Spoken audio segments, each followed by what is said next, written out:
Assalamualaikum warahmatullahi wabarakatuh, teman-teman semua. Kali ini kita membahas masih seputar nutrisi tanaman ya teman-teman.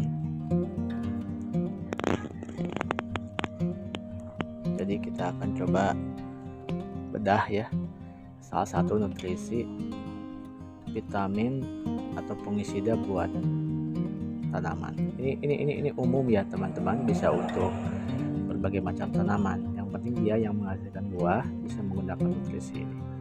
Kenapa harus dikasih nutrisi ya teman-teman?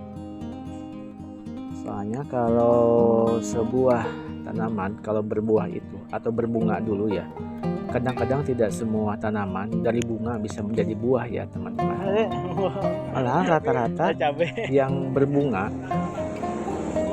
kalau pengaruh musimnya ekstrim bagus ya cabenya, bisa tidak menjadi buah ya, bisa jatuh, bahkan bisa tidak ada buah sama sekali. Nah, inilah nutrisi yang akan kita bahas ya teman-teman.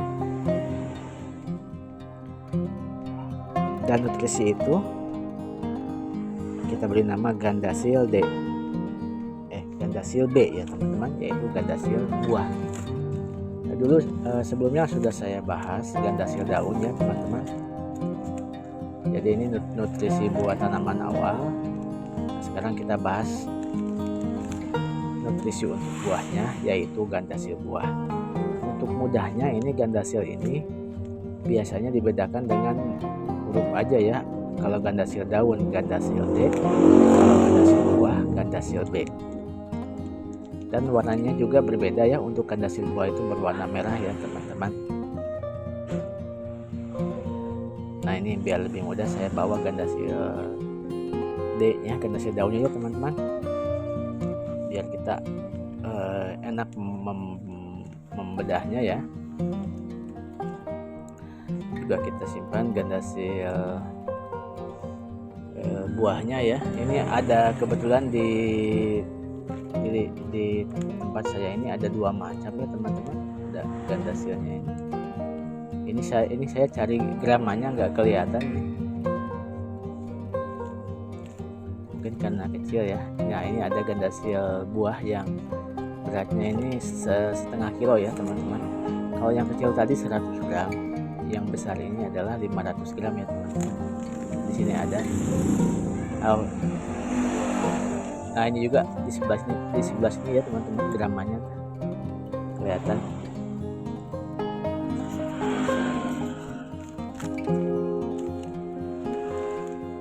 Baik ya, saya sharing informasi dengan teman-teman ya untuk Gandasil buah ini. Ini disesuaikan dengan pengetahuan yang saya tahu aja ya teman-teman. Nanti detailnya bisa lebih lengkap lagi, bisa ditanyakan ke pelaku pertanian langsung ya. Ini bentuk Gandasil buah ini hampir sama dengan Gandasil daun ya teman-teman, mudah larut dengan air, dan ini adalah tanggal kadaluarsanya ya. Perlu kita teliti setiap membeli produk pertanian ini atau pupuk-pupuk itu, kita lihat tanggal kadaluarsanya ya teman-teman, biar bisa maksimal. Dan ini adalah highly concentrated genine foliar fertilizer ya. Jadi ini pupuk yang lengkap ya, pupuk yang sangat lengkap ini untuk ke tanaman, baik Gandasil daun ataupun Gandasil buah ya, pupuk yang lengkap. Nah, untuk Gandasil buah ini sering kita pakai kalau petani bilangnya fase generatif atau fase lanjutannya teman-teman. Di mana fase ini adalah pada saat tanaman mulai berbunga ya. Nah, ini kalau untuk lebih detail ada di belakang bungkusnya teman-teman ya. Yang intinya adalah untuk merangsang bunga dan buah. Ini baik sekali untuk tanaman yang sudah besar, yang sudah mau masuk ke musim buah ya. Ini bisa dipancing dengan Gandasil buah. Selanjutnya untuk Gandasil buah ini digunakan, kita bisa melihat kondisi tanaman, yaitu ketika ada bunganya kuncup bunga ya teman-teman, mau ke buah, itu sangat tepat penggunaan Gandasil ini. Pemakaiannya hampir sama dan mudah sekali teman-teman. Ini kan kebetulan bentuknya serbuk ya teman-teman, sekitar 30 gram untuk 8 sampai 10. Untuk 30 gram untuk 10 liter ya, dan ini perkiraan dipakai sekitar 1,5 minggu sampai 2 minggu ya. Jadi ini caranya mudah teman-teman, disemprotkan aja. Kalau 30 gram itu kurang lebih berapa sendok ya, 3 sendok ya, 3 sendok untuk 10 liter, banyak banget ya teman-teman. Dan kita bisa semprotkan ke kuncup bunganya atau ke dahan yang akan ada bunganya di sana. Baik, selanjutnya kita konsentrasi ke kandungannya ya teman-teman. Kandungannya sama, itu adalah unsur hara yang sangat diperlukan oleh tanaman, yaitu NPK.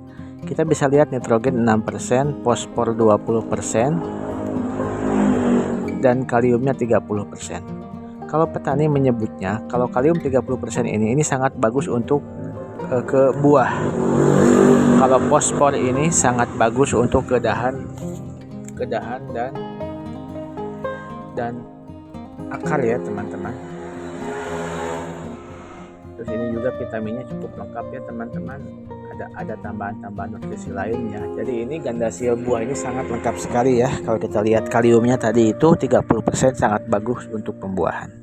Jadi ini sangat disarankan pada teman-teman yang ingin kualitas tanamannya bagus, bisa menggunakan Gandasil buah ini sehingga hasilnya bisa sampai dipetik oleh kita ya, tidak rusak oleh kondisi musim atau kondisi cuaca ya. Nah, selanjutnya kita coba bandingkan ya antara Gandasil buah dan Gandasil daun teman-teman ya. Ini untuk informasi tambahan saja ya. Ini sih hampir sama aja ya, untuk Gandasil daun ini sama ya.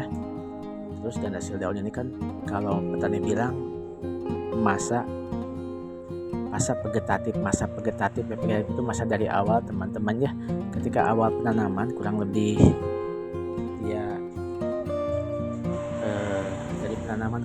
seminggu atau 2 minggu kita sudah bisa menggunakan daripada Gandasil daun ini ya teman-teman.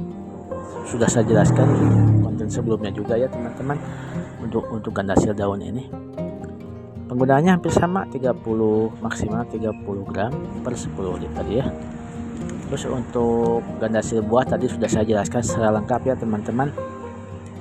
Untuk mudahnya ketika tanaman sudah mulai kelihatan kuncupnya, maka di sana sangat tepat untuk menggunakan Gandasil buah supaya bunganya tidak jatuh dan juga bisa sampai ke tahap pembuahannya teman-teman.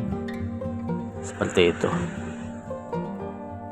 Jadi ini bisa digunakan untuk tambahan vitamin pada tanaman selama masa menanam sampai dengan panen ya teman-teman, untuk Gandasil daun dan Gandasil buah ini. Ini adalah nutrisi yang sangat lengkap. Ini harganya tidak terlalu mahal kok teman-teman ini ya. Ini saya membahas harga sedikit. Ini untuk Gandasil buah dan daun ini. Untuk yang kecil yang 100 gram ini berkisar antara 10.000 sampai 12.000 ya teman-teman. Mungkin ada juga yang jual 15.000 untuk yang 100 gram. Kalau untuk yang besar sekitar 40 sampai 50.000 ya untuk yang 250 ml. Nah, ya teman-teman ya. Nutrisi yang sangat luar biasa. Selamat mencoba, semoga teman-teman berhasil ya. Terima kasih ya teman-teman, dan saya tutup ya untuk sharing kali ini. Wassalamualaikum warahmatullahi wabarakatuh.